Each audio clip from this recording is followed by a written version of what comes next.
Докато разглеждате сайта ни, ще попаднете на жаргона, употребяван в Betfair.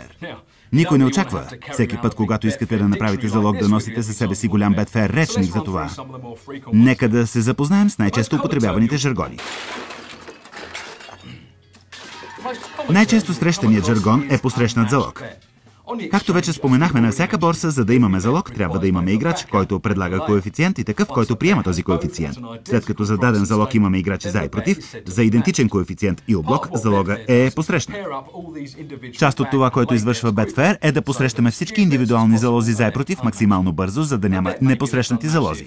Залогът може да остане непосрещнат, ако коефициента, който искате, е необичаен за пазара или ако пазара, на който залагаме, има малка активност. Например, ако искате коефициент 150.00 за Италия да победи Нова Зеландия по време на световното първенство, вероятността да бъде посрещнат е малка.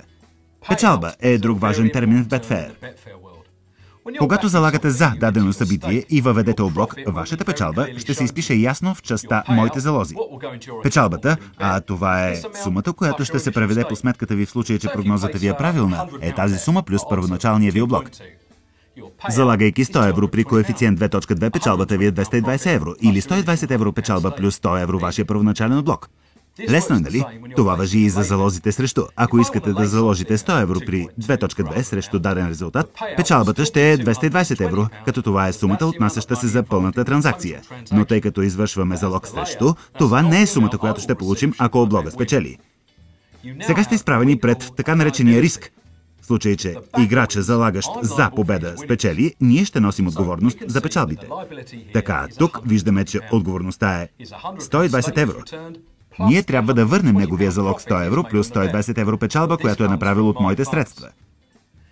В случай, че играча за победа не е познал, играча заложил срещу победата е спечелил залога и ние задържаме облога от 100 евро. Ако този, който залага, направи залог с мен и спечели, аз ще му платя всички негови печалби. Ако той загуби, аз ще получа печалбата.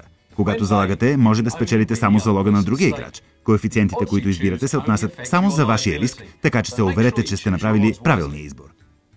Ако все още не сте сигурни в това какво са залозите за и срещу, вижте този клип отново, разгледайте секцията ни помощ или си поиграйте с няколко цифри на сайта ни, докато добиете увереност. Не изпращайте залога си, докато не сте сигурни за вашата отговорност. Следващия клип ще ви покаже по-детайлно вашата сметка в Betfair.